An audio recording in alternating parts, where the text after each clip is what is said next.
स्थिति हे पर्याय अपराधी सम्मुखे मानवतार मुक्ति सनद महाग्रंथ आल कुरान व हादिस থেকে অত্যন্ত মহামূল্যবান নসিহত পেশ করবেন তরুণ উদীয়মান বক্তা হযরত মাওলানা হাফিজ রশিদুল ইসলাম ফারুকী সাহেব।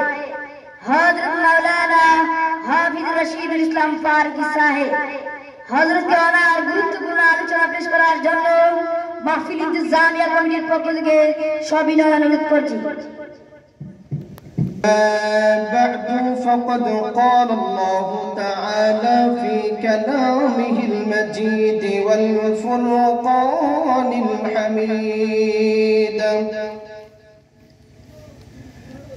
أعوذ بالله من الشيطان الرجيم بسم الله الرحمن الرحيم قل للمؤمنين يغضوا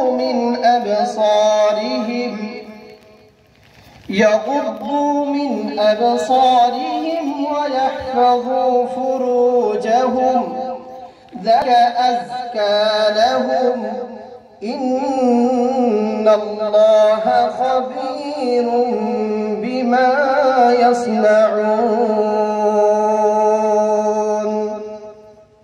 صدق الله العظيم وقال النبي صلى الله عليه وسلم النظر سهم مسموم من سهام إبليس أو كما قال النبي صلى الله عليه وسلم محبة أمر الدرود صلى الله على سيدنا ومولانا محمد وعلى آله وأصحابه وسلم صلى الله على سيدنا সাহেব স্মরণে অষ্টম বার্ষিক তাফসীরুল কোরআন ও দোয়া মাহফিলের পরম শ্রদ্ধাভাজন সভাপতি মুরব্বিয়ান আযম নওজোয়ান যুবক ভাইরা পর্দার আড়ালে অবস্থানরত আমার পরম শ্রদ্ধেয় সম্মানিতা শাকিরা সালেহা আবেদা আমার মা ও বোনেরা, আল্লাহ পাক রব্বুল আলামিন আমাদেরকে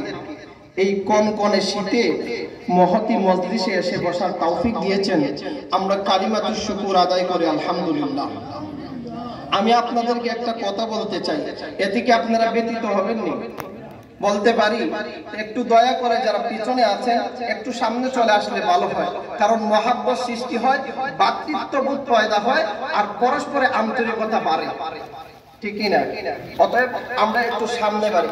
আমি আল্লাহর কালামুল্লাহ শরীফ থেকে যে আয়াত তিলাওয়াত করেছি, আল্লাহ পাক রব্বুল আলামিন এখানে মূলত দুটি বিষয়ের আলোচনা করেছেন। আমি করব একটা বিষয়, কয়টা সময় সংক্ষিপ্ত একটি বিষয় নিয়ে আলোচনা করতে চাই। বিশেষ করে এখানে একটা রোগের কথা আল্লাহ উল্লেখ করেছেন, যেই রোগটা আল্লাহ দেন নাই, এটা আমরাই রোগ বানাই না। কথা বুঝলেন? যেই রোগ আল্লাহ প্রদত্ত হয় না, আমাদের বদভ্যাসের কারণে এই রোগ আসে। আল্লাহ বলেন কুল্লিল মুমিনিনা ইয়াগুদ্দু মিন আবসারিহিম, হে নবী আপনি বলে দিন কাকে? আপনার উম্মতদেরকে। আর কাকে? আমার মায়ার বান্দা বান্দীদেরকে। কুল্লিল মুমিনিনা ইয়াগুদ্দু মিন আবসারিহিম, তারা যেন তাদের দৃষ্টির হেফাজত করে। কিসের হেফাজত? দৃষ্টি। চক্ষু আমরা এটা স্বাভাবিক একটা নিয়ামত, অনেকেই আমরা মনে করি এটা তো শরীরের ছোট্ট একটা অঙ্গ মনে করি, অথচ শরীরের একটা যন্ত্রাংশ বটে চক্ষু। এই চক্ষু এত বড় একটা নিয়ামত, যাদের চক্ষু নাই তাদেরকে জিজ্ঞাসা করলে বুঝতে পারবে।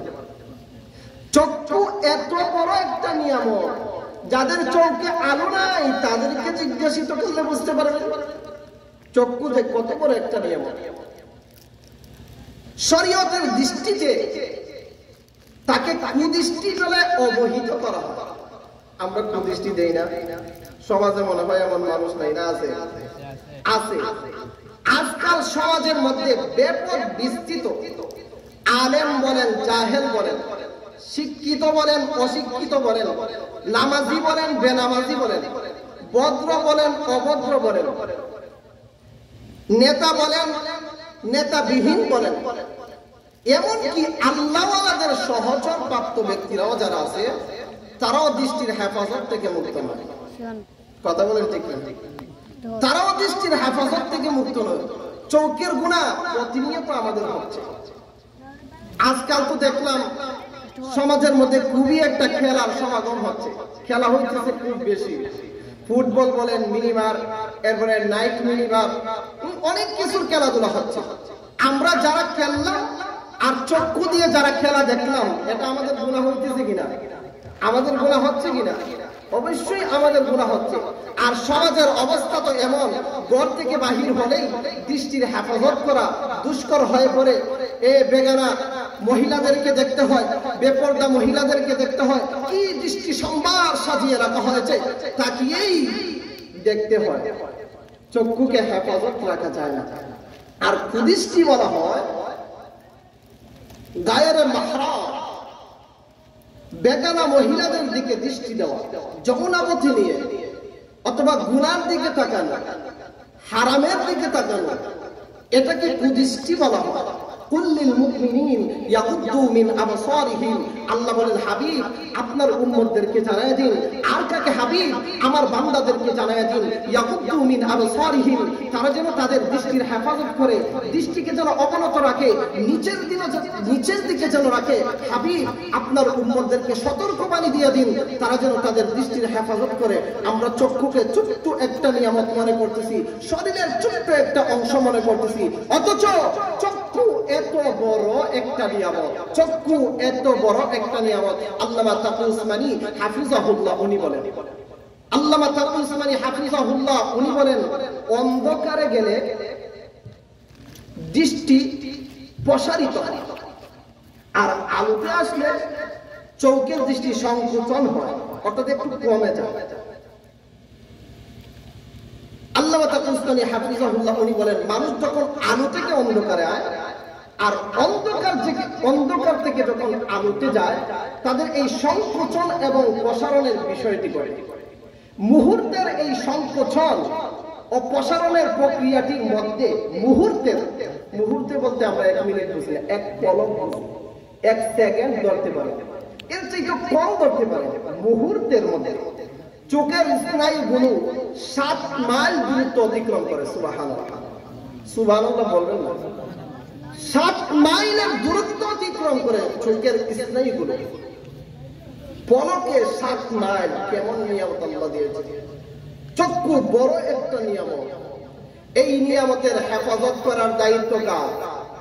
আরেকটু জোরে বলেন, এই নিয়ামতের হেফাজত করার দায়িত্ব কার? আমাদের। এই নিয়ামতের হেফাজতের দায়িত্ব হলো আমাদের। আল্লাহ পাক রব্বুল আলামিন আমাদেরকে নিয়ামত দিয়েছেন, নিয়ামতের কদর যদি আমরা না বুঝি, আল্লাহ পাক রব্বুল আলামিন আমাদেরকে হাত দিয়েছেন, হাতের কদর যদি আমরা না বুঝি, আল্লাহ পাক রব্বুল আলামিন আমাদেরকে পা দিয়েছেন, পায়ের কদর যদি আমরা না বুঝি, আল্লাহ পাক রব্বুল আলামিন আমাদের ব্রেন ঠিক রেখেছেন, এই ব্রেইনের কদর যদি আমরা না বুঝি, আল্লাহ পাক রব্বুল আলামিন আমাকে স্মৃতি শক্তি দিয়েছেন, স্মরণ শক্তি দিয়েছেন, আল্লাহ আমাদের মেধা দিয়েছেন, আল্লাহ পাক রব্বুল আলামিন অন্যায়, অবিচার, অত্যাচার, হালাল, হারাম, জুলুম, নির্যাতন, এই সব কিছু বুঝার তাওফিক দিয়েছেন। এই নিয়ামতগুলোর কদর যদি না বুঝি, তাহলে আল্লাহ পাক রব্বুল আলামিনের দরবারে অবশ্যই হিসাব দিতে হবে। কথা বলেন ঠিক কিনা? চক্ষু এত বড় একটা নিয়ামত। আল্লামা তাকি উসমানী হাফিজাহুল্লাহ বলেন যে চক্ষু শরীরের একটা যন্ত্র ধরে নিতে পারে। চক্ষু তোমার এমন ভাবে কাজ করে, তোমাকে রাস্তা দেখায় দেয়, রাত্রি বেলাও আলো দেয়, লাইট না থাকলেও চক্ষু দিয়ে মোটামুটি চলা যায়। গভীর অন্ধকার হলেও একটা আইডিয়া পাইতে পারে, ঠিক না? গভীর অন্ধকার হলেও একটা আইডিয়া করে চলা যায়। উনি বলেন আমাদের গ্রাম্য ভাষায় একটা কথা আছে, দেখবেন, মাগনা গরুর দাঁত নাই, আছে না নাই? আমাদের গ্রাম্য ভাষায় একটা কথা আছে। উনি বলেন বিনা পয়সায়, বিনা মেহনতে, বিনা পরিশ্রমে, বিনা কষ্টে তো আল্লাহ চক্ষু নিয়ামতটা দিয়েছেন, এই জন্য এটার কদর বুঝি না। আমার মুসলমান ভাইরা, আল্লাহ পাক রব্বুল আলামিন আমাদেরকে যে নিয়ামত, চক্ষু নিয়ামত আল্লাহ পাক রব্বুল আলামিন দিয়েছেন, এই চক্ষুর নিয়ামত আমরা বুঝি না। আল্লাহ পাক রব্বুল আলামিন দুনিয়ার ভিতরে এত সুন্দর করে আল্লাহ দুনিয়াকে সাজিয়েছেন। ইন্না ফি যালিকা লাআয়াতিন লিকাউমিন ইয়াযাক্কারুন লিকাউমিন ইয়াকিলুন লিকাউমিন ইয়াতাফাক্কারুন। আল্লাহ রাব্বুল আলামিন দুনিয়ার বুকে এত সমস্ত নিয়ামত যেগুলো আল্লাহ রেখে দিয়েছেন, দুনিয়ার বুকে আল্লাহ এত সমস্ত নিদর্শন আমাদের জন্য আল্লাহ পাক রব্বুল আলামিন রেখে দিয়েছেন। বিকল্প নিদর্শনের দিকে তাকাইলে ওই নিয়ামতের কদর বোঝা যায়। আমার মুসলমান ভাই, একজন অন্ধ ব্যক্তির দিকে তাকায় দেখেন, অন্ধ ব্যক্তিকে আপনি জিজ্ঞাসিত করে দেখেন, ভাই তোমার জীবনটা কেমন কাটতেছে? ওই অন্ধ ব্যক্তি আপনাকে বলে দেবে তার জীবনটা যে কত কঠিন। অথবা মনে করেন যাদের চক্ষুর আলো ছিল এখন বর্তমানে নাই, অথবা আল্লাহ না করুক আমাদের কাহারও চক্ষুর যদি জ্যোতি চলে যায়, তাদেরকে জিজ্ঞাসিত করলে পরে বোঝা যাবে আল্লাহ পাক রব্বুল আলামিন আমাদেরকে এত বড় একটা নিয়ামত দিয়েছেন।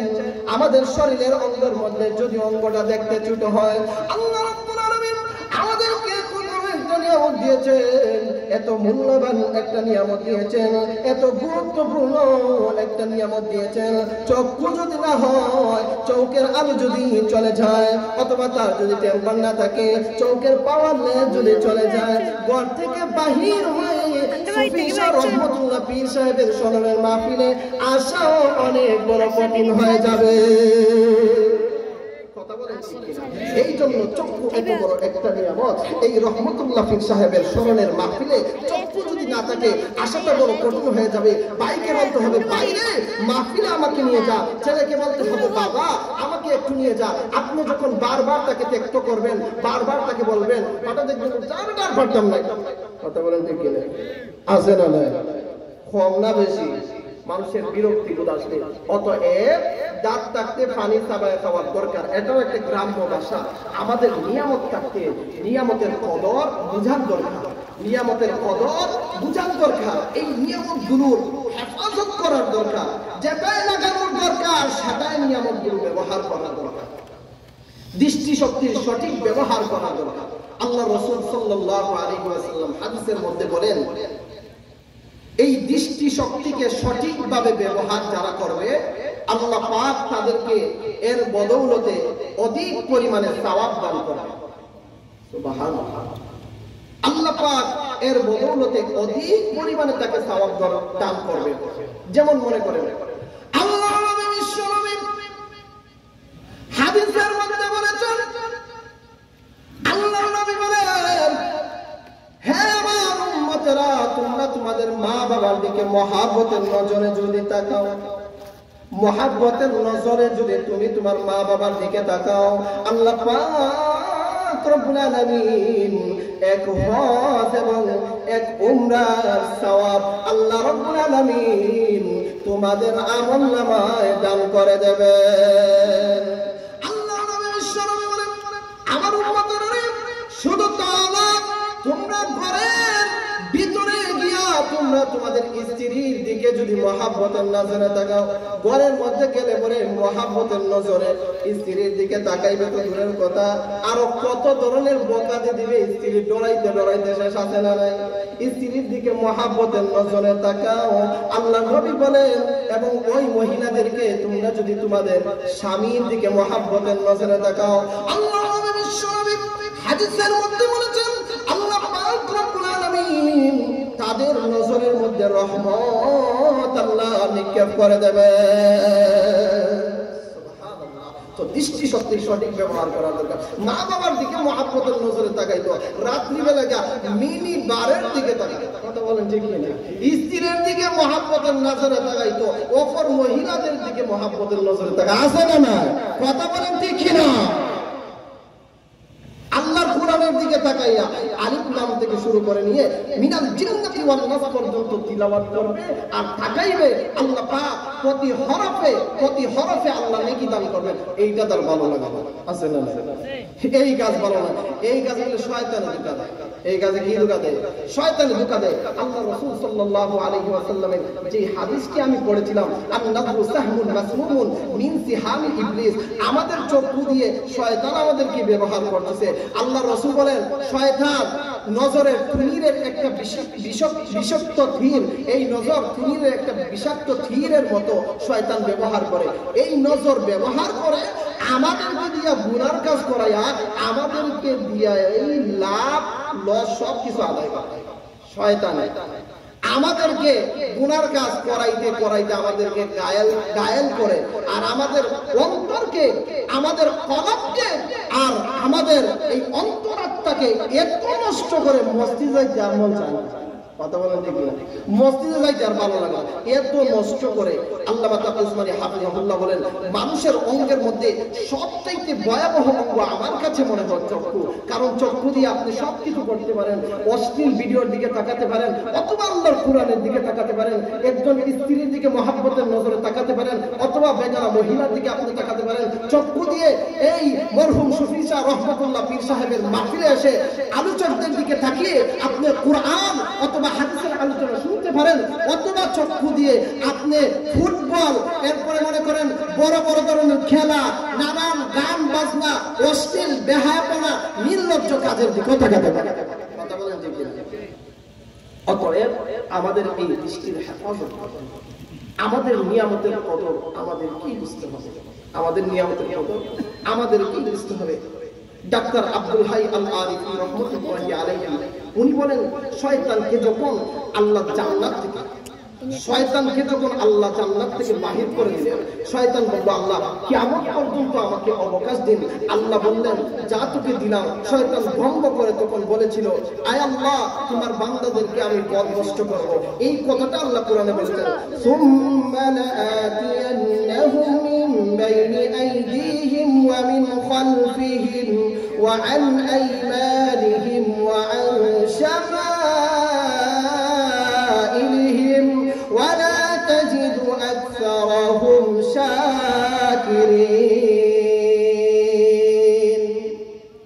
আল্লাহ বলেন সুম্মা লাআতিয়ান্নাহুম মিন বাইনি আইদিহিম, শয়তান বলতেছে আল্লাহ তোমার মায়ার বান্দাদেরকে ডান দিক থেকে আমি ধোঁকা দেব, ওয়া মিন খালফিহিম পিছন দিক থেকে ধোঁকা দেব, ওয়া আন আইমানিহিম ওয়া মিন খালফিহিম ওয়া আন আইমানিহিম ওয়া আন শামাইলিহিম ডান দিক থেকে, পিছন থেকে, সামন থেকে, ওয়া আন শামাইলিহিম এবং ডান দিক থেকে আমি ধোঁকা দেব, ওয়া লা তাজিদু আকসারাহুম শাকিরিন তাদের অধিকাংশদেরকে আপনি কৃতজ্ঞ রূপে পাবেন না।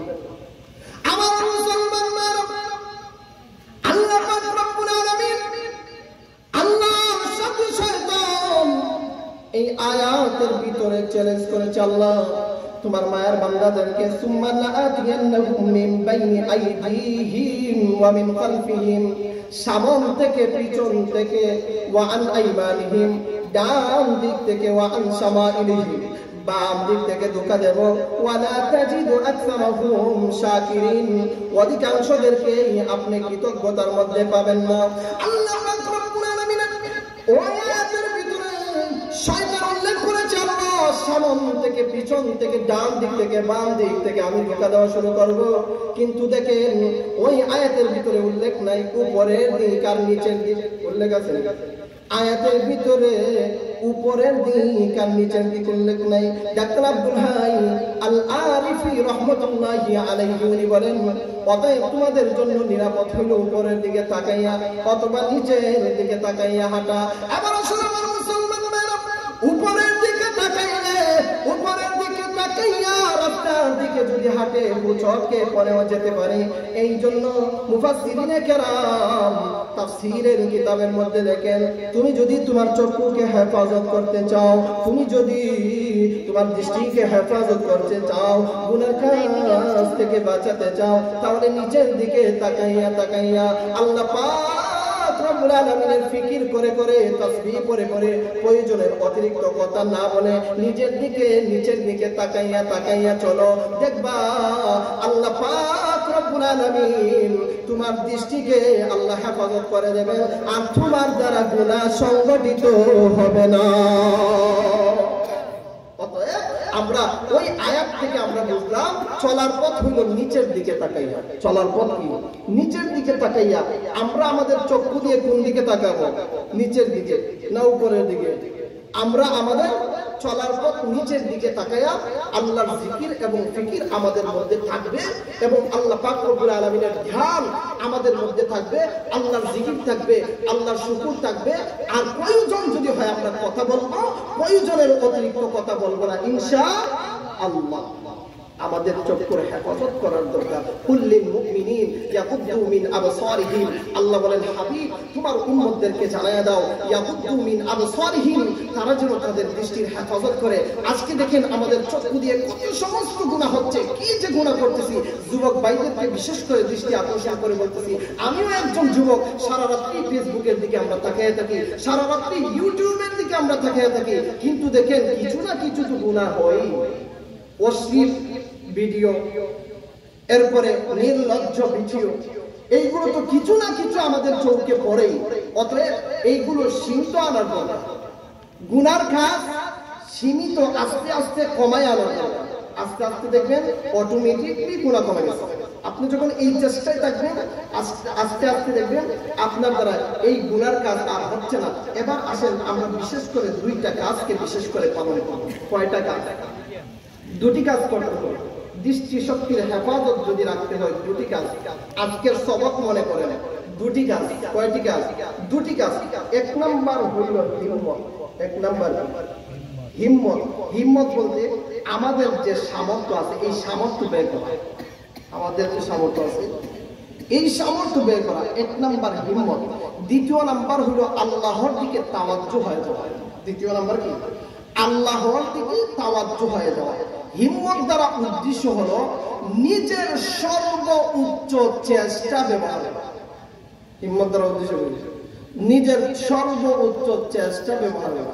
এমন তো অনেক যুবক ভাই আছে গুনার কাজে লাগাই দিলে ভালো হয়েছে, মজা লাগে, আছে না নাই? তখন আর চেষ্টা করে না গুনাহ থেকে বাঁচা, আছে না নাই? আপনারা মাতুন না দেখি, আছে না নাই? আছে।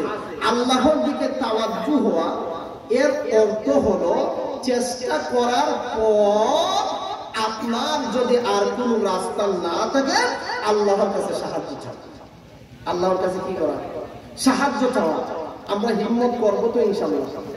আমরা যদি দেখি গুনার কাজ আমাদের দ্বারা সংগঠিত হয়ে যাইতেছে, আমরা যদি দেখি আমাদের যারা গুনার কাজ হচ্ছে আমাদের সম্মুখে গুনাহ, শুধু গুনাহ আর গুনাহ, গুনার অন্ধকার থেকে বাঁচতে পারতেছি না, তখন আমরা আমাদের সর্বোচ্চ চেষ্টা ব্যবহার করব। পারবো তো ইনশাআল্লাহ?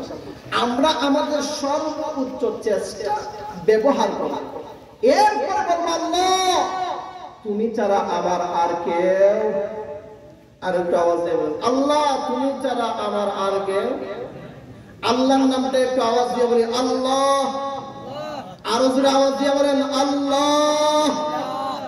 আল্লাহ তুমি ছাড়া আমার আর কেউ নাই। ওই সর্বোচ্চ চেষ্টা ব্যবহার করার পর এই কথা বলা। হিম্মতের একটা উদাহরণ পয়গম্বর কে দিয়া দেয়।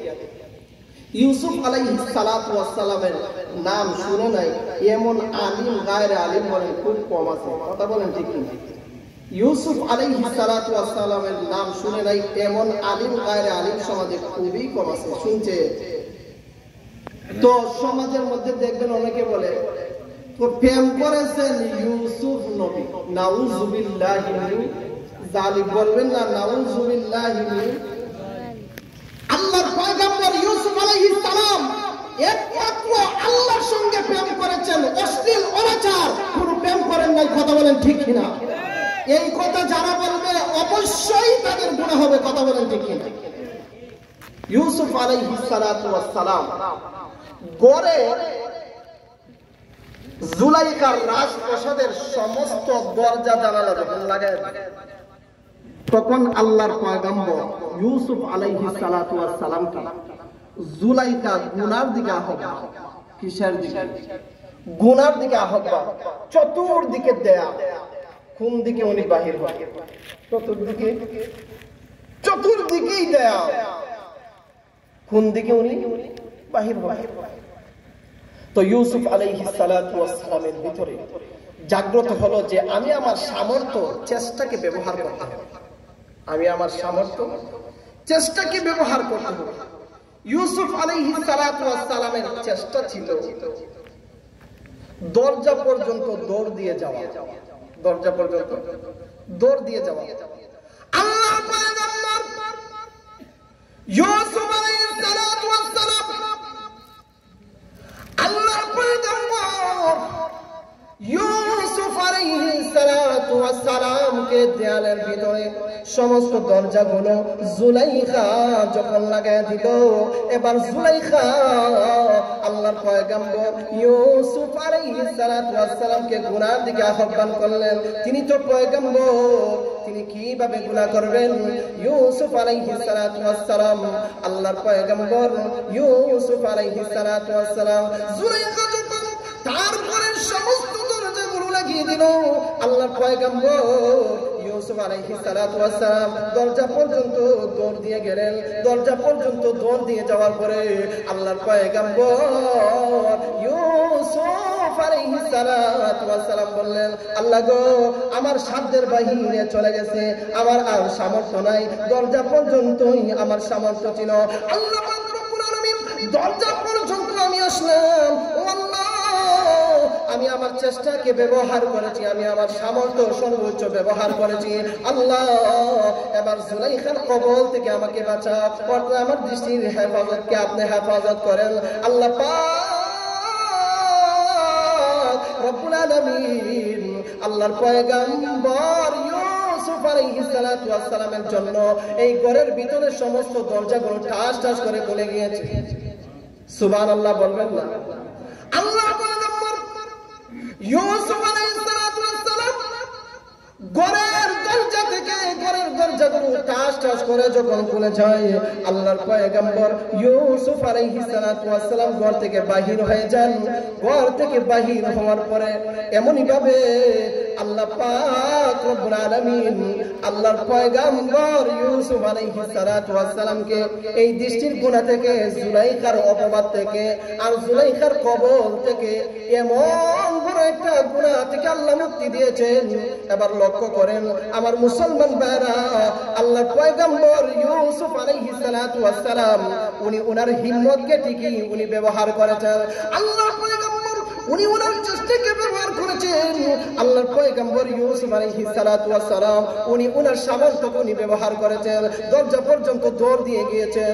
এরপরে আল্লাহর দিকে তাওয়াজ্জু হয়েছেন, আল্লাহ গো, তুমি ছাড়া আমার আর কেউ নাই, আল্লাহ তুমি ছাড়া আমাকে কেউ বাঁচাতে পারবে না, ওগো আল্লাহ, জুলাইখার কবল থেকে আমাকে বাঁচাও। আল্লাহ পাক রব্বুল আলামিন আল্লাহর পয়গম্বর ইউসুফ আলাইহিস সালাতু ওয়াস সালামের ডাক আল্লাহ শুনলেন, আর জুলাইখার কবল থেকে 7টা দরজা ভেঙে দিয়ে আল্লাহ ইউসুফ আলাইহিস সালাতু ওয়াস সালামকে গুনাহ থেকে আল্লাহ মুক্ত করে দিলেন। ইউসুফ আলাইহিস সালাতু ওয়াস সালাম দেখছেন, উনি ওনার হিম্মতকে ব্যবহার করেছে, উনি ওনার সামর্থ্যকে ব্যবহার করেছে, উনি ওনার চেষ্টাকে ব্যবহার করেছে। উনি চেষ্টা ব্যবহার করার পরে বলছে, আল্লাহ তুমি ছাড়া আর কেউ নাই, দরজা পর্যন্ত আমি দৌড় দিয়ে আসলাম, আল্লাহ এখন তো তুমি ব্যতীত আমার কেউ নাই, লা ইলাহা, আল্লাহ তুমি ছাড়া কোনো আমার উপাস্য নাই, আল্লাহ তুমি ছাড়া কোনো মাবুদ নাই, তুমি বাঁচায় দাও। আর আল্লাহ বলেন, আমার পয়গম্বর ইউসুফের ডাক আমি শুনলাম, আর জুলাইখার কবল থেকে এবং গুনাহ থেকে আমি আল্লাহ পয়গম্বরকে বাঁচায় দিলাম। সুবহানাল্লাহ। তো আসতে আর একটু জোরে বলবেন না সুবহানাল্লাহ? আরো আওয়াজ দিয়ে বলেন সুবহানাল্লাহ। সুবহানাল্লাহি ওয়া বিহামদিহি। এবার আসেন আল্লাহর পয়গম্বর আরেকজনের একটা উদাহরণ দেন। আরেকজনের উদাহরণটা হলো তাওয়াজ্জুহের ভিতরে। সর্বপ্রথম যে উদাহরণ ইউসুফ আলাইহিস সালাতু ওয়াস সালামকে দিয়ে দিয়েছি, এই উদাহরণটা হলো হিম্মতের। আর দ্বিতীয় নাম্বার উদাহরণটা হলো তাওয়াজ্জুহের, অর্থাৎ আল্লাহর কাছে যে সাহায্য চাই। ইউনুস নবীর নাম মনে শুনছেন? মাতন্না দিক ইউনুস আলাইহিস সালাতু ওয়াস সালাম খতমে ইউনুস তো অভ্যাস সভাপতি। এই খতম পড়াইবার লাগি বেড়া বেড়ি বুড়া বুড়ি সবাই পাগল, কথা বলেন ঠিক কিনা? আয়াতে কারিমা বলে ওসিনে উলামায়ে কেরামরা আয়াতে কারিমা বললেই বোঝা যায় যে লা ইলাহা ইল্লা আনতা সুবহানাকা ইন্নী কুনতু মিনাল যালিমিন। ইউনূস আলাইহিস সালাতু ওয়াস সালাম কি বিপদে পড়ছিলেন আপনাদের তো সবারই জানা। মাছের পেটে, কিসের পেটে? মাছের পেটে। আল্লামা তাকি উসমানী হাফিজাহুল্লাহ উনি বলেন, আমাদের ডাক্তার সাহেব বলেন, ডাক্তার সাহেব বলতে উলামায়ে কেরাম এটাও বুঝেন ডাক্তার আব্দুল হাই আল আরিফি রাহমাতুল্লাহি আলাইহি ওনাকে বোঝানো হয়। উনি যেমন তেমন ব্যক্তি ছিলেন না, খুবই বিশিষ্ট তাত্ত্বিক জ্ঞানের অধিকারী উনি ছিলেন, বড় আল্লাহওয়ালা ছিলেন ডাক্তার আব্দুল হাই আল আরিফি রাহমাতুল্লাহি আলাইহি। আল্লামা তাকি উসমানী হাফিজাহুল্লাহ উনি বলেন, একদিন আমরা একটা মজলিসে বসলাম, বসার পরে আমাদের ডাক্তার সাহেব খুব চমৎকার কথা বলেন, খুবই চমৎকার কথা বলেন। উনি বলতেছেন, শোনো, ইউনূস আলাইহিস সালাতু ওয়াস সালামকে আল্লাহ মাছের পেটে 3 দিন রাখছিলেন। কয়দিন? মাছের পেটের ভিতরে মনে হয় এইভাবে লাইটিং করা না, অন্ধকার, অন্ধকার। 3 দিন আল্লাহ মাছের পেটে রাখছিলেন। ডাক্তার আব্দুল হাই আল আরিফি রাহমাতুল্লাহি আলাইহি উনি বলেন, উনি মাছের পেটে থেকেও আল্লাহর দিকে তাওয়াজ্জুহ হয়েছে, অর্থাৎ আল্লাহর সাহায্য চেয়েছে। আল্লাহ বলেন, লা ইলাহা ইল্লা আনতা সুবহানাকা ইন্নী কুনতু মিনাজ যালিমিন। আল্লাহ বলেন, লা ইলাহা ইল্লা আনতা, আল্লাহ ছাড়া কোনো মাবুদ, সুবহানা, আল্লাহ তুমি পবিত্র, ইন্নী কুনতু মিনাজ যালিমিন, আল্লাহ গো আমি অন্ধকারে আছি। তাফসীরের কিতাবে লেখা হয় 3টা অন্ধকারে ছিলেন। কয়টা অন্ধকার? 3টা অন্ধকার। কয়টা? আরো জোরে, কয়টা? 3টা। 1 নাম্বার মাছের পেটের অন্ধকার, 2য় নাম্বার অনাবস্যার রাত্রির অন্ধকার, আর 3য় নাম্বার সাগরের পানির নিচের অন্ধকার। কয়টা অন্ধকার? আল্লাহ ইউনূস আলাইহিস সালাতু ওয়াস সালাম মাছের পেটে থাকার পরে 3টা অন্ধকারের মধ্যে উনি ছিলেন। 1 নাম্বার মাছের পেটের অন্ধকার, 2য় নাম্বার অনাবস্যার রাত্রি অন্ধকার, 3য় নাম্বার সাগরের গভীর নিচের অন্ধকার। আল্লাহর পয়গম্বর ইউনূস আলাইহিস সালাতু ওয়াস সালাম উনি মাছের পেটে থেকে আল্লাহর দিকে তাওয়াজ্জুহ হয়ে গেলেন। আল্লাহ উনি বললেন, আল্লাহ কোরআনের ভিতরে সূরাতুল আম্বিয়ায় আল্লাহ আয়াত নাযিল করে দিয়েছেন। আমরা সবাই আমার সঙ্গে একটু সবাই বলেন, লা ইলাহা ইল্লা আনতা সুবহানাকা ইন্নী কুনতু মিনাজ যালিমিন। ইউনূস আলাইহিস সালাতু ওয়াস সালাম আল্লাহর কাছে দোয়া করলেন, আল্লাহ তুমি ছাড়া কোনো মাবুদ নাই, রব্বুল আলামিন, আল্লাহ তুমি পবিত্র, ইন্নী কুনতু মিনাজ যালিমিন। আল্লাহ গো, গভীর অন্ধকারের মধ্যে আমি রয়েছি। ইউনূস আলাইহিস সালাম মাছের পেটে থেকে ও আল্লাহকে বলে জান্নাই। ইব্রাহিম আলাইহিস সালাম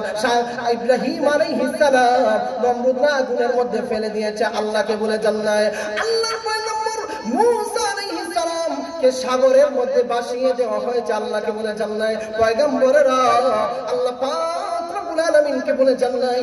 আপনার আমার নবী মুহাম্মদুর রাসূলুল্লাহ আকায়ে নামদার তাজদারে মদিনা শাহিন শাহরিসি আলা সাইয়্যিদুল মক্কা ওয়াল মদিনা শামসুল হিদায়াহ বাদুল দুজা শামসুল হিদায়াহ রাহমাতুল লিল আলামিন। কত কষ্ট কাফের বেঈমানরা দিয়েছে আল্লাহর নবী বিশ্ব নবী মুহাম্মদুর রাসূলুল্লাহ সাল্লাল্লাহু আলাইহি ওয়াসাল্লাম আল্লাহ পাক রব্বুল আলামিনকে এক মুহূর্তের জন্য বলে জান্নাই। এরই ধারাবাহিকতায় আল্লাহর পয়গম্বর ইউনূস আলাইহিস সালাতু ওয়াস সালাম এক মুহূর্তের জন্য আল্লাহ পাক রব্বুল আলামিনকে বলে যান না। ইউনূস নবী বলেন, আল্লাহ তোমার দিকে তাওয়াজ্জু হইলাম, আল্লাহ গো রব্বে কারীম তোমার কাছে আমি সাহায্য চাইতেছি, আমাকে গভীর অন্ধকার থেকে মুক্তি দিন। দেখেন আল্লাহ কি বলেন, ফাস্তাজাবনা লাহু ওয়া নাজ্জাইনাহু মিনাল গাম ওয়া কাযালিকা নুজিল মুমিনিন। আল্লাহ রাব্বুল আলামিন বলেন, আমার পয়গম্বর ইউনূস নবীর ডাকে আমি সাড়া দিলাম। ফাস্তাজাবনা লাহু ওয়া নাজ্জাইনাহু মিনাল গাম, আমি আল্লাহ তাকে চিন্তা থেকে মুক্তি দিলাম। আল্লাহ রাব্বুল আলামিন এখানে একটা ওয়াদাও আমাদের জন্য আল্লাহ করেছেন, ওয়া কাযালিকা নুজিল মুমিনিন। আল্লাহ বলেন, আল্লাহ পাক রব্বুল আলামিন বলেন, এই দিকে আমার পয়গম্বরকে আমি আল্লাহ মুক্তি দিলাম, চিন্তা থেকে মুক্তি দিলাম, গভীর অন্ধকার থেকে মুক্তি দিলাম, মাছের পেট থেকে মুক্তি দিলাম, অমাবস্যার রাতে অন্ধকার থেকে মুক্তি দিলাম। আল্লাহ পাক রব্বুল আলামিন বলেন, সাগরের নিচে অন্ধকার থেকে আমার পয়গম্বর ইউনূসকে মুক্তি দিলাম। এই কথাটাই আমার বলার উদ্দেশ্য ছিল। আমার মুসলমান ভাইরা গভীর মনোযোগ দিয়ে লক্ষ্য করবেন। আমার কথাটা হইল ডাক্তার আব্দুল হাই আল আরিফি রহমাতুল্লাহি আলাইহি উনি বলেন, আল্লাহ যেহেতু ওয়াদা করেছেন ওয়া কাযালিকা নুজিল মুমিনিন, এমনই ভাবে আল্লাহ মুমিনদেরকেও মুক্তি দিবেন। তো আমাদেরকে মাছের পেটে যেতে হবে, এরপরে যে অন্ধকার থেকে মুক্তি চাইতে হবে। উনি বলেন বিষয়টা কিন্তু এমন নয়। দেখেন আমরা নানান ধরনের গুনার মধ্যে নিমজ্জিত আছি না নাই? আওয়াজ দিয়ে বলেন, আমরা গুনার মধ্যে লিপ্ত আছি না নাই? হাতের গুনায় আমরা নিমজ্জিত অন্ধকারে, পায়ের গুনায় আমরা অন্ধকারের মধ্যে, চোখের গুনাহ দিয়ে আমরা অন্ধকারের মধ্যে, এই জবানের গুনাহ দিয়ে আমরা অন্ধকারের মধ্যে লিপ্ত, অন্তরের গুনাহ দিয়ে আমরা অন্ধকারের মধ্যে লিপ্ত। সুদ খাই সমাজের মধ্যে, মনে হয় সুদ নাই। কথা বন্যা সমাজে সুদ আছে না নাই? আমরা সুদ খাই, গভীর অন্ধকারের মধ্যে আমরা লিপ্ত। আমরা মনে হয় ভাবি মাছের পেটের অন্ধকারই মনে হয় অন্ধকার। না না, এই যে সুদ খাইতেছি এত মজা, গভীর সুদ আর গভীর অন্ধকার, গভীর ঘুষ আর গভীর অন্ধকার। ডাক্তার আব্দুল হাই আল আরিফি রহমাতুল্লাহি আলাইহি উনি বলেন, এমনই ভাবে গুনার অন্ধকারের মধ্যে যারা আছেন আর যারা গুনাহ করতেছেন, এটাও একটা অন্ধকার। তুমি আল্লাহর দিকে তাওয়াজ্জু হও, মসজিদের মধ্যে চলে যাও, আল্লাহর কুদরতি পায়ের সিজদার মধ্যে পড়ে যাও আর বলো, লা ইলাহা ইল্লা আনতা সুবহানাকা ইন্নী কুনতু মিনাজ জালিমিন।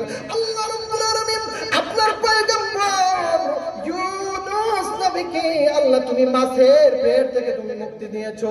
আল্লাহ গো, গভীর অন্ধকার থেকে তোমার নবীকে তুমি মুক্তি দিয়েছো। রব্বুল আলামিন আমি ওই গুনার গভীর অন্ধকারে আছি আল্লাহ, আমি ওই গুনার গভীর অন্ধকারের মধ্যে আছি আল্লাহ, চোখের গুনার গভীর অন্ধকারের মধ্যে আছি রব্বুল আলামিন আল্লাহ, অন্তরের গুনার গভীর অন্ধকারের মধ্যে আছি। এমনই ভাবে আপনার পয়গম্বর ইউনূসের মতো আমাকে মুক্ত করে দাও। দেখছেন ডাক্তার আব্দুল হাই আল আরিফি রহমাতুল্লাহি আলাইহি উনি বলেছেন, তুমি মাছের পেটে যেতে হবে আর অন্ধকারে যেতে হবে। এটাই মনে করছো গুনাহ? আসলে এটা তো কিন্তু এটা শুধু এটাই যে গুনাহ, এটা তো কিন্তু গুনাহ না, এটা ছিল ওনার জন্য একটা মুসিবত, আল্লাহর পক্ষ থেকে পরীক্ষা। এমনই ভাবে আমরাও পরীক্ষায় করি কিনা করি না? আমরাও গুনার মধ্যে নিমজ্জিত হই। আমরা হাতের গুনার অন্ধকারে, পায়ের গুনার অন্ধকারে, নানান অনুমতির বেড়াজালে আটকায়া গুনাহ থেকে আমরা বাঁচতে পারি না। আছে না নাই? নানান অনুমতির বেড়াজালে যদি ওই গুনাহ থেকে আমি সরে আসি, একটা আনন্দ নাচ গানের উল্লাস থেকে যদি আমি ফিরে আসি, আমার চাচা তো ভাই মাইন্ড করবে। আছে না নাই? অনুমতির বেড়াজাল আছে না নাই? আমার অমুক ভাই বিদেশ থেকে 20,000 টাকা দিচ্ছে একটা নাচ গান করানোর জন্য, এইটাই যদি আমি না যাই তাহলে তো আর উপায় নাই। ঘরে ঘরে মাই আছে না নাই? ঘরে ঘরে মাইল লাগবো, এমন বিষয় আছে না নাই? তো এমন অন্ধকার থেকে আপনি বাঁচতে পারতেছেন না। আল্লাহর দিকে দুটি কাজ, কয়টি কাজ? আপনি হিম্মত পয়দা করেন, আল্লাহ আমি তাদের শক্তির কাছে দুর্বল, কিন্তু আমার অন্তর দিয়ে বলতেছি, আল্লাহ রাব্বুল আলামিন আমাকে গুনাহ থেকে মুক্ত করে দাও। লা ইলাহা ইল্লা আনতা সুবহানাকা ইন্নী কুনতু মিনাজ জালিমিন। রব্বুল আলামিন তোমার পয়গম্বর ইউনূস নবীকে তুমি যেইভাবে মুক্তি দিয়েছিলে, এমনই ভাবে তোমার কুদরতি সাহায্যে আমাকে মুক্ত করে দাও। জোরে বলি সুবহানাল্লাহ। আরেকটু আওয়াজ দিয়ে বলেন সুবহানাল্লাহ। তো এবার আসেন আমার মুমিন মুসলমান ভাইরা, আমাকে 8:20 পর্যন্ত সময় দেওয়া হয়েছে, আর 11 মিনিট সময় আছে। এর ভিতরে কিছু কথা বলি। এবার আসেন একটা বিষয় বলি যে আমরা চৌকের গুনাহ থেকে হেফাজত থাকবো তো ইনশাআল্লাহ? আমরা চৌকের গুনাহ থেকে বেঁচে থাকবো তো ইনশাআল্লাহ? একটু সবাই হাত তুলে আল্লাহকে দেখাই, সবাই একটু হাত তুলে আল্লাহকে দেখাই। আল্লাহ তোমার মায়ের বান্দাদেরকে গুনাহ থেকে সর্বসময় হেফাজত করেন। সবাই জোরে আওয়াজ দিয়ে বলি আমিন। এবার আসেন চৌকের গুনাহ থেকে হেফাজত থাকতে হবে, অপর বাইকেও গুনাহ থেকে হেফাজত রাখতে হবে। কথা বলেন ঠিক কিনা? সামাজিক ভাবে সাহায্য করতে হবে। ইন তানসুরুল্লাহ ইয়ানসুরকুম ওয়া ইউসাব্বিত আকদামাকুম। আজকে আমার জুমার বয়ানেও এই আলোচনাটা করেছি, আল্লাহর দ্বীনকেও আঁকড়ে ধরতে হবে। কথা বলেন ঠিক কিনা? প্রাসঙ্গিক একটা আলোচনা করি, যেহেতু বর্তমান সময়ে কিছু ঠলবাজি হইতেছে, ফেসবুকের মধ্যে এই বিষয়গুলো জানতেছেন। ইসকন সন্ত্রাসীদের নাম শুনেছেন? ইসকন সন্ত্রাসীদের নাম শুনেছেন? এরা সন্ত্রাস, এরা বাংলাদেশের শত্রু, এরা উলামায়ে কেরামের শত্রু, এরা মুমিন মুসলমানের শত্রু। কথা বলেন ঠিক কিনা? ইয়া আইয়ুহাল্লাযীনা আমানু লা তাত্তাখিযু আদুওয়ি ওয়া আদুওয়াকুম আউলিয়া। আল্লাহ কি বলেছেন? দেখবেন যে আমার ভাই, আমার ভাতিজা, আমার ভামা, আমার বাগনার সঙ্গে আমার সম্পর্ক নাই, আর বেলাইনে এমন সম্পর্ক গলার মালা আছে না নাই? বুঝছেন না কথা? বেলাইনে এমন সম্পর্ক, অর্থাৎ বিধর্মী কিছু কিছু মানুষের সাথে এমন সম্পর্ক যেমন আমার গলার মালার মালা আছে না নাই, অথচ আপন ভাই মুসলিমের সঙ্গে সম্পর্ক নাই, আছে না নাই? আল্লাহ বলেন ইয়া আইয়ুহাল্লাযীনা আমানু, হে ঈমানদার, লা তাত্তাখিযু আদুওয়ি ওয়া আদুওয়াকুম আউলিয়া, তোমরা আমার শত্রু। আল্লাহু আকবার। আল্লাহ বলতেছেন তোমরা আমার শত্রু, ওয়া আদুওয়াকুম, এবং তোমাদের শত্রুকে বন্ধু বানাইবা না। আমরা তো বন্ধু বানাই নাই। অতএব ইসকন সন্ত্রাসীদেরকে এই বাংলার ময়দান থেকে অবিলম্বে নিষিদ্ধ ঘোষণা করতে হবে, বাংলা থেকে হটাইয়া দিতে হবে। কথা বলেন ঠিক কিনা? কারণ এই বাংলাদেশ উলামায়ে কেরামের ঘাঁটি, এই বাংলাদেশ আলিম উলামার দেশ, এই দেশ আল্লামা শাহ আহমদ শফী রহমাতুল্লাহি আলাইহির দেশে, আল্লামা জুনাইদ বাংলাগিরি রহমাতুল্লাহি আলাইহির দেশে, আল্লামা মামুনুল হক হাফিজাহুল্লাহর দেশে, আল্লামা নুরুল ইসলাম আলিপুরি হাফিজাহুল্লাহর দেশে, আল্লামা মাহফুজুল হক হাফিজাহুল্লাহর দেশে ইসকন সন্ত্রাসীবাদীরা বাংলার ময়দানে চলতে পারবে না। কথা বলেন ঠিক কিনা? আরেকটু আওয়াজ দিয়ে বলেন ঠিক কিনা? ইসকন সন্ত্রাসীদেরকে নিষিদ্ধ করতে হবে। এই ইসকন সন্ত্রাসীরা, কালকে দেখেন আমি একটা নিউজের মধ্যে দেখলাম, আল্লামা মুশতাকুন নবী খান কাসিমি হাফিজাহুল্লাহ, উনি বিশাল এক সমাবেশের মধ্যে বলেছেন, ইসকনের সহযোগিতা যদি হিন্দুরা নেয়, অথবা হিন্দুরা যদি ইসকন সন্ত্রাসীদের সঙ্গে যায়, তাহলে জেনে রাখতে হবে আমরা তাদের জন্য হয়ে যাব তালেবান, আমরা তাদের জন্য হয়ে যাব হামাস। কথা বলে ঠিক কিনা? আমরা তাদের জন্য এইভাবে রুখে দাঁড়াতে হবে। কারণ বাংলার ময়দান আপনি অপবিত্র করতে দিয়েন না, কারণ এই ময়দানটা শাহজালালের ময়দান। কথা বলেন ঠিক কিনা? এই ময়দান হক্কানি উলামায়ে কেরামের ময়দান, এই ময়দান শাহপরানের ময়দান। অতএব এই ময়দানে সন্ত্রাসীবাদীরা উলামায়ে কেরামের শত্রুদেরকে এবং জঙ্গিবাদীদেরকে, অস্ত্র বাহিনীদেরকে, সশস্ত্র বাহিনীদেরকে, বড় বড় এটিএম বোমা নিয়ে যারা মুসলিমের মধ্যে আঘাত করতে চায়, যারা মুসলিমের মধ্যে আঘাত করতে চায় এবং যারা মুসলমানকে যারা প্রতিহত করে দিতে চায়, তাদের স্পষ্ট জেনে রাখার দরকার এই বাংলার জমিন 95% মুসলমানের জমিন। অতএব মুসলমানের জমিনে, আল্লাহর জমিনে আল্লাহর কোরআন রাসূলের সুন্নাহ কায়েম হবে। কথা বলেন ঠিক কিনা? আরেকটু আওয়াজ দিয়ে বলেন ঠিক কিনা? অতএব মুসলমান ভাই, আপনাদেরকে সতর্ক করে দিলাম, নিজে গুনাহ থেকে বাঁচবো এবং অপরকে গুনাহ থেকে বাঁচানোর চেষ্টা করব। পারিবারিকভাবে বাঁচাবো, পারিবারিকভাবে অপরকে গুনাহ থেকে বাঁচাবো, আমার ভাই বেরাদর আত্মীয় স্বজনদেরকে গুনাহ থেকে বাঁচাবো এবং সমাজকে গুনাহ থেকে বাঁচাবো, রাষ্ট্রকে গুনাহ থেকে বাঁচাবো। আর সন্ত্রাসীরা এবং মোল্লা বিরোধী, আলিম বিরোধী, কোরআন বিরোধী, ইসলাম বিরোধী বাংলার জমিনে মাথা কার করে যেন না দাঁড়াতে পারে, এইভাবে আমাদের ঐক্যবদ্ধ হতে হবে। আল্লাহ পাক রব্বুল আলামিন আমাদেরকে আলোচনার উপরে আমল করার তৌফিক দিন। আমরা সবাই জুড়ে বলি আমিন। আমাদের সবাইকে ঐক্য হওয়ার তৌফিক দিন। আওয়াজ দিয়ে বলি আমিন। নাসরুম মিনাল্লাহি ওয়া ফাতহুন করিব ওয়া বাশশিরিল মুমিনিন। আসসালামু আলাইকুম।